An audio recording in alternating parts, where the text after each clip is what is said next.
간혹 풍수는 좀 색다른 생각을 좀 하는 편입니다. 일반인들에 비해서 이렇게 이 뭐라 그럴까요? 동양학을 배우거나 도에 대해서 고민을 하거나 수행을 하거나 공부를 하는 사람들은 조금 일반인들하고 좀 다른 각도의 시각을 좀 가지고 있습니다. 그게 이제 사주하고 연관해서 보면은 인수편인이라는 기운이에요. 이 인수편인이라는 기운이 뭐냐 하면은 우리 현실적으로 말하면은 인수는 문과, 편인은 이과 이렇게 보시면 돼요. 그래서 생각, 사고, 정신, 사상, 의미, 전통성 이런 것이 인수 편인이에요. 주로 이제 인수와 편인이 있으면 두루 통달하는 경우가 있고요. 그 다음에 이렇게 편인이 있으면은 좀 창의적인 경향이 좀 있고, 인수 같으면 학자적이거나 논리적인 그런 성향이 있습니다. 이 풍수나 이런 도 공부, 사주 공부, 명 공부, 흔히들 말하는 도사, 도 공부, 종교자 이런 사람들은 대체적으로 이런 인수편인이 강해요. 그래서 보는 시각이 일반인들하고 조금 다른 사고방식을 갖고 있습니다. 같은 사물을 보면서도 다르게 생각하죠. 예를 들어 가지고 지금 여기 보이는 숲길이 여러분들은 나무로 보이잖아요. 예. 이런 숲 나무를 봅시다. 우리가 봤을 때는 이런 나무 그냥 숲이야. 공기가 맑고 좋아. 녹음이 우거졌으니까는 시원해. 이렇게 보시죠. 이거를 색다른 시각으로 보면은 제 생각에는 이게 어떻게 보이냐면은 물론 나무로 보입니다. 그런데 여기다 더 하나의 의미가 더 부여가 돼요. 이 나무가 저 끝자락이 가장 위쪽에까지 잎이 가서 살아있다는 것은 저기까지 물길이 올라간다는 뜻이에요.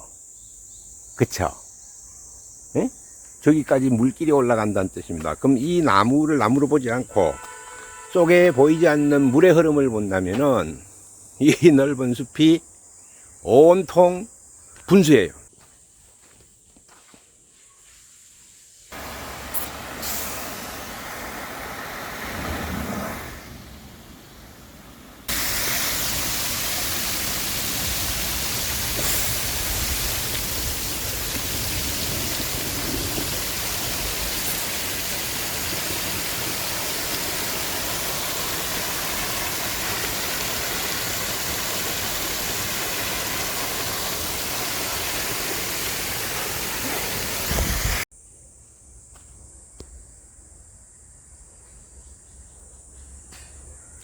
자, 이렇게 이거를 물로 본다면은 시원한 분수, 물가닥이 여러 개 오르는 분수 속에 지금 가고 있어요.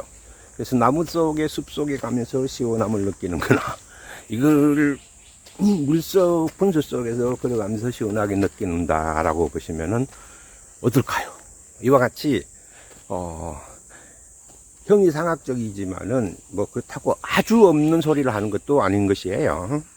자, 이와 같습니다. 그래서 모든 보는 시각이 조금 색달라요. 응? 색달라요. 저기 산을 보거나 이러면은 우리는 숲도 아름답고 꽃도 있고 이러잖아요. 그게 아니고 저 산은 어떤 의미를 갖고 있을까?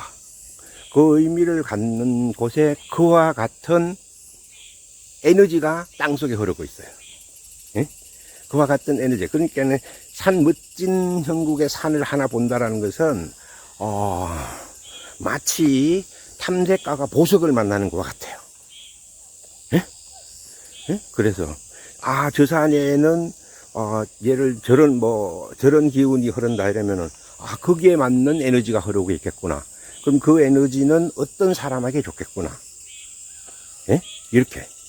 물고기다, 여기. 물고기다 이러면은, 여기에는 다른 기운보다도 수기운이 많이 흐르는 곳이라고 봐야 돼요. 수기운이 흐르니까는 어떻습니까? 사람이 수기운이 부족한 사람한테는 저 수기운이 도움이 많이 돼요. 그런 사람이 이런 곳에 와서 살면은 도움이 된다라는 거죠. 그럼 그 기운이 얼마만큼 발동을 하느냐. 자, 수기운이라도 거기 뭐 냇물인지 강물인지 바닷물인지 그거는 뭐예요? 산하고 주변에 있는 냇물, 개천을 봐야 돼요. 그 개천이 크기 규모에 따라서 그 수기운의 양이 조정이 돼요. 그러면 산을 하나하나 가면서 지역별로 기운이 있다라는 거예요. 그 기운을 느끼고 알아채고 그 기운을 어떤 때 어떤 용도로 어떤 사람이 쓰면 좋겠구나, 이런 거죠. 예를 들어 산모가 출산하는 형국에 산에 가면은 아기를 잘 갖지 못는 사람들이 그런 데 가서 기도를 하거나 이러면은 아기를 가질 수가 있는데 도움이 돼요. 또한 이렇게 그런데 그게 도심에 있다 그러면은 산부인과나 이런 걸 차리면은 아주 잘 돼요.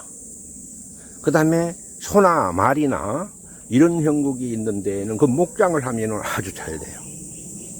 예? 근데 호랑이 형국에다가 목장을 하게 되면은 다 죽어요, 동물들이. 이렇게 그와 그 터의 에너지라는 거예요. 그게 그 에너지가 작용하는 것이, 우리는 그런 기운을 보는 거예요.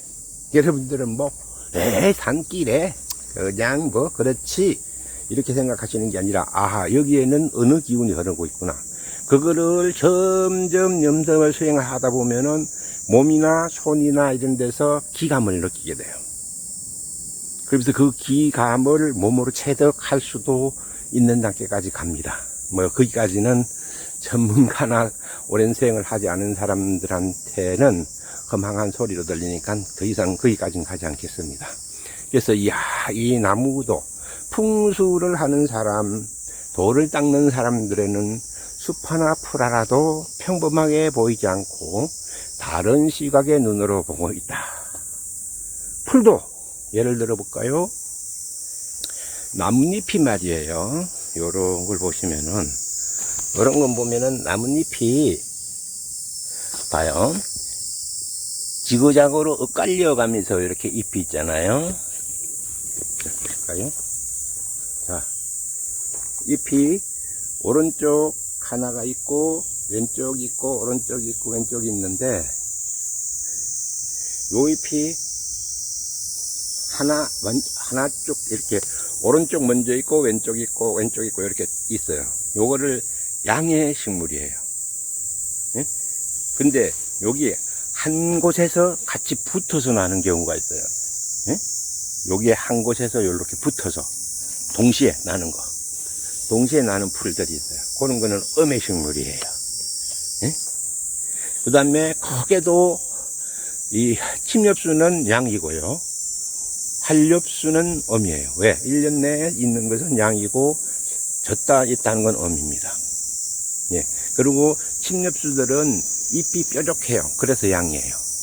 그러면은 이 한엽수들은 잎이 넓적해요. 그래서 음이에요. 자, 여기 바로 음이에요. 여기 음의 식물이에요. 봐요. 잎이 이렇게 여기서 보면 이렇게 동시에 일어나, 동시에 이렇게 짝이 일어나는 거예요. 요거는 음의 식물이에요. 음의 식물.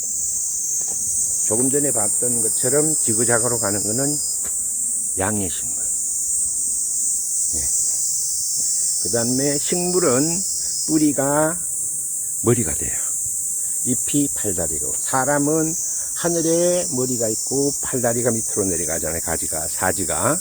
그래서 사람은 하늘의 뿌리를 받고 사는 동물이고요. 이 식물은 땅의 머리를 받고 하늘을 향해 살아가는 식물이에요. 그래서 하늘은 천상의 기운을 주로 받아서 성장하기 때문에 영이 높은 거고요. 식물은 땅의 기운을 받고 있기 때문에 지능이 떨어지는 겁니다.